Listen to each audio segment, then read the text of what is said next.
I think that a disrespect for women and a disrespect for undervalued groups is very much connected with a disrespect for the earth. My work really stems from what I'm seeing in the world around me. I'm especially interested in objects that have already been loved and owned and then are sort of put back into the world, either to be thrown out or to be resold. I'm looking at who we are as a culture, as seen through the objects that we collect.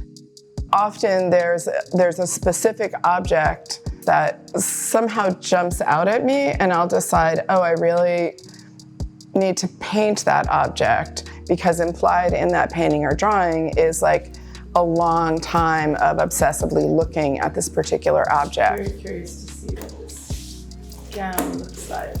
I always try to make work that has something about it that is beautiful or seductive, so that the viewer, the person, can be pulled into it and then take further meaning from it once they have some kind of understanding.